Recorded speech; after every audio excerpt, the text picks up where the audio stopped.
पता नहीं ये मेरे साथ है या सभी के साथ ऐसा होता है कि कुछ चीज़ें काफ़ी काफ़ी बाद में समझ आती हैं। मेरे फ्लैट में एक वॉश बेसिन था जिसके नल से कभी भी पूरा पानी नहीं आता था। उसकी टोटी से मैंने वो जाली भी निकाल दी थी जिससे पानी मुलायम और सफ़ेद झाग सा निकलता था। फिर भी सब बेकार। बाकी सभी नलों में धार थी पर इस नल में पानी रिस के ही आता था। प्लम्बर आया, उसने भी कहा सब ठीक है, शायद आपका फ्लैट सबसे ऊपर है। उसने फिज़िक्स को दोषी बताया। आज 2 साल बाद मेरा मन किया कि उसी नल की नीचे एक और चाबी होती है, उसे देख लूं। वही हुआ, कमबख्त आधी ही खुली थी। अब इस नल से भी पानी ठीक आता है। ऐसा ही कुछ चाय पीने वाले कप के साथ भी हुआ। एक फिल्म में दिखा कि गवारों की तरह नहीं बल्कि चुटकी से कप पकड़ा जाता है, वरना मैं रोज़ दुखती उंगलियों के साथ ला ओपाला वालों को मन ही मन चाय के साथ गालियां देता था कि पैसा पूरा लेते हैं पर कप पकड़ने की डंडी बड़ी सकरी मोड़ते हैं। ऐसा ही कुछ मेरी हाथ वाली घड़ी के साथ भी था।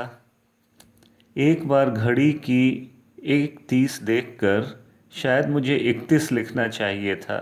मेरा मतलब तारीख से है, समय से नहीं। एक की ट्रेन छोड़ दी। फिर से दोहरा रहा हूँ, ऐसा ही कुछ मेरी हाथ वाली घड़ी के साथ भी था।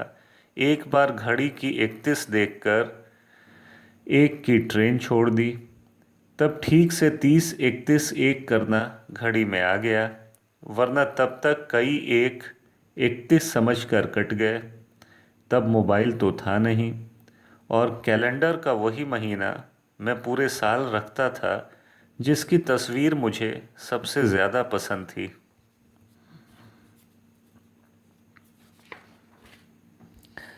बेवकूफ़ियाँ तो मुझे और पहले की भी याद आती हैं।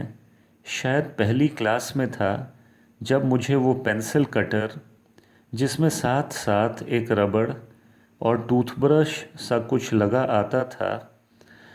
आजकल पेंसिल से काफ़ी लाइनें लिखावट सीधी करने के लिए खींच रहा हूँ और रबड़ से मिटा रहा हूँ। सोच रहा हूँ पेंट वाला एक ब्रश पेंसिल डस्ट झाड़ने के लिए भी ले लूँ। तभी मन में उस ब्रश और रबड़ लगे कटर का ध्यान आया।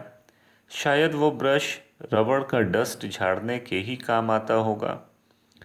बचपन में तो हम कुछ मिटाने के बाद सामने वाले की पीठ पर फूंक दिया करते थे। तब शायद फूंकने में जो मज़ा था वो नफासत से ब्रश से झाड़ने में न था। शायद आज भी मेरे सामने किसी की पीठ होती तो उस ब्रश का औचित्य आज भी न दिखता कि फूंक से ही काम चल जाता।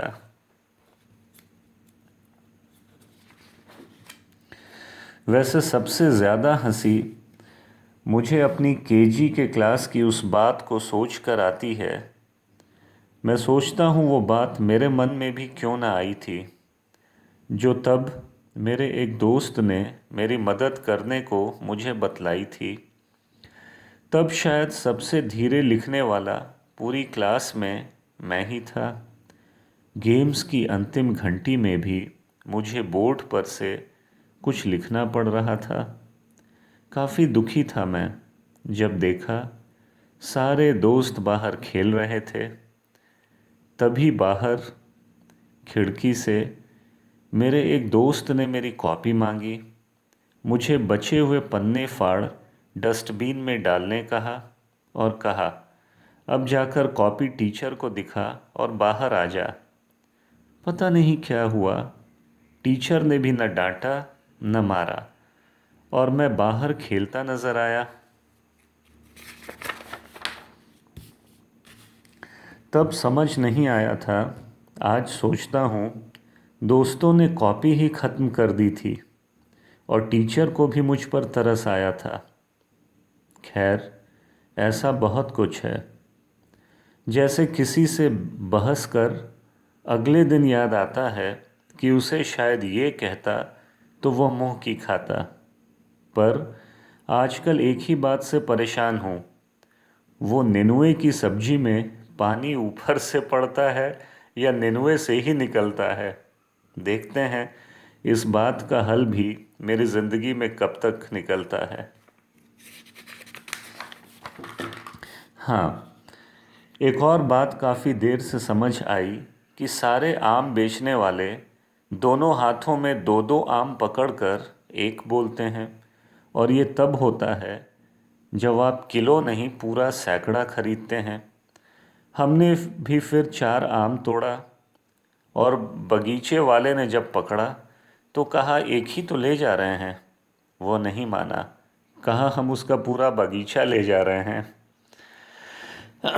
हाँ, अगर आप हंसे नहीं तो एक और बात कहूँगा।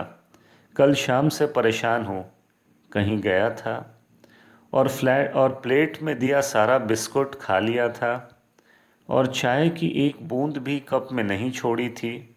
चाय वाकई अच्छी बनी थी। पर घर आया तो मम्मी की वो बात ध्यान आई। मम्मी हमेशा कहती हैं, कहीं जाना तो पूरा दिया गया खाना नहीं चट कर जाना।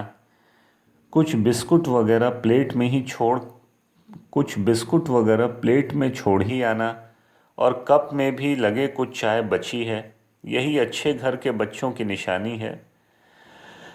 जितना जी लिए शायद उससे कम बची है, पर आज तक न बिस्कुट न चाय ही बची है। शायद हम कुछ बेवकूफ़ियाँ उम्र भर करते हैं।